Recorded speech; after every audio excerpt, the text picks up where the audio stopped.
Hi guys, and welcome back to Keep Smiling Adventures, and today we are going to be taking a look at my new bike packing bag. Now this is not going to be a full review of this bag, it is just going to be a first impressions, first look, taking a look at this bag. This bag is the Topeak Backloader saddle bag. Now if you've been following this channel for a while, you will know that I last year brought the Altura Vortex seat post bag with the bar roll bag.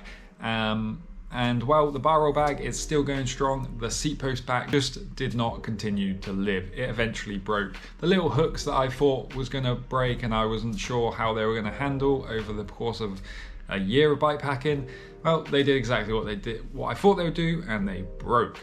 And so did the little hooks, they also broke. So it was time to get a new seat post bag. So I went for the Topeak Backloader 10-litre saddle bag. So I managed to pick this up for a really good price, I think. Well, time would tell if it would be a really good price, but I think it is. I brought this for £37.50. It was in the sale. It's currently about that, I think, still on tweaks right now as I'm recording this at £37.50, but it does normally retail around the £50 mark. So still not overly expensive. You may have heard me complaining about having a saddle bag that I have to just constantly leave on the bike, so a non-harness system. Now this kind of looks like this is a non-harness system, but it kind of is a harness, but it's just a fully enclosed harness, which I quite like the idea of, because if we open this bag up, you get to pull out a very separate dry bag. Now this dry bag is nice and light and fully waterproof, and it also has a little valve so you can get the air out while pushing it down, so you can get it really nice and compact. This is a 10-litre dry bag, and it is fitting my, currently right now it's got my down jacket in, my down sleeping bag, pair of bib shorts, socks, just that kind of stuff that I would typically use on a bike packing trip, and that is typically what I was carrying all last year. So the outside part of this bag is not fully waterproof. Now it doesn't need to be, because you obviously have the fully waterproof dry bag. Now I quite like having this separate option already, just purely because I now don't have to worry about taking an extra dry bag or an extra carrier bag to separate my dry and wet clothes or socks. If I've got wet socks, I can just chuck them in this outer bag and keep the drier stuff on the inside, on that inside dry bag, which is nice. Itself straps to the bike pretty much how most of these bags strap to bikes. It has one Velcro strap that goes around the seat post, and it has a strap that goes underneath the saddle rails. Now of course I really wanted to get away from them Altura hooks, so we have gone back to the nice clips, and these are just so much better to use, and they feel strong and just generally nice. The strap that attaches to the bag that goes underneath the seat rails feels nice and solid and strong. It's not leather, but it's kind of like got this suede-y kind of material on it, and it just feels generally solid. It doesn't feel like it's gonna break. The advantages, I think, of having a fully enclosed harness system like this is purely because it's going to keep your dry bag completely just dirt free, so you can take it out, put it in your tent, and it will be clean and it won't be a mess. The bag also has some bungee cords on the top, so you can stick your waterproof jacket or whatever you want to stick there, and that's very nice. It also has these attachment points at the back where you can strap a light or other things, I guess, whatever you wanted to. Material of this outer feels nice and solid. However, it is not fully waterproof. It is water resistant, so it should stop most of the water. There's definite potential that water can get into this outside bag. So you will be needing to definitely take the dry bag unless you 100% know it's not going to rain, and then whereas you could just stuff it all into the outer bag if you just preferred. Now on the side of this bag, it does actually have some nice little pockets.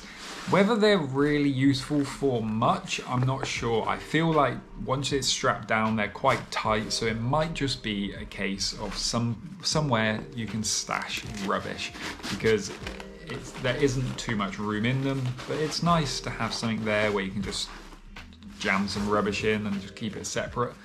So that is quite a nice little feature. This isn't a full review of this bag, and I've only ridden it just around the street just to sort of check it out, nothing too crazy. And in terms of the sway on the bag, it's no more than any other bag I've ever ridden.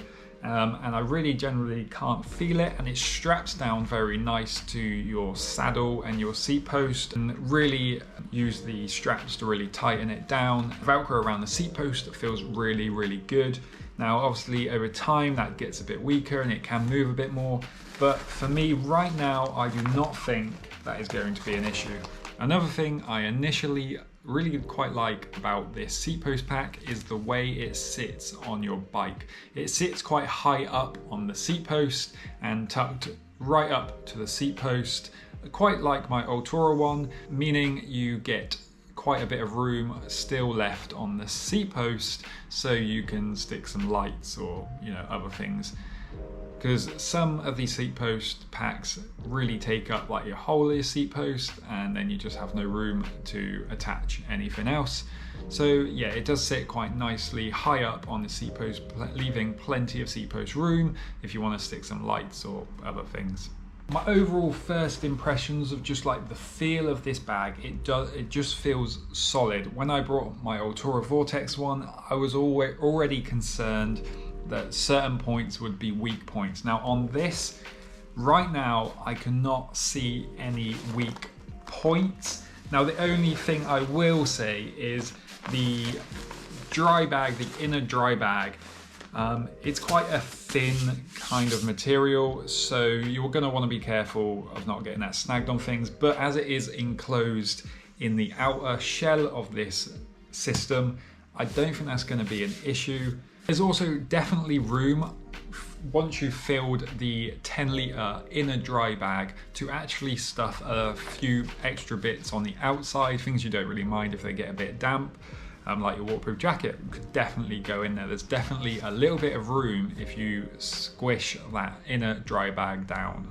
So guys, that is a first impressions quick look at my new bikepacking saddlebag, the Topeak Backloader. It's currently around £37 on Tweak Cycles. This isn't a full review. I will do one in the future after I've done a few trips. I will come back to it, I'll have a look, I will see if there's any things I now don't like and do like, and I will let you know. But first impressions, I've got to say, I'm actually very impressed. For £37.50, I think it's cheaper than the last one I had, and it feels like it's going to actually last. I also really like that it is a fully enclosed harness system, keeping the inner dry bag out of the way, keeping it dry, keeping it clean is all really good for me, as I like to just be able to pull it out, stick it in my tent, and be done with it. And then obviously in the morning I can pack up my dry bag while I'm still in the tent and dry, but then and I can just chuck it into the outer bag without having to take it off. It's a bit of the best of both worlds. So that's the first impressions, quick look at the Topeak Backloader 10-litre saddlebag. I will see you out on the adventures. Keep smiling, enjoy the adventure.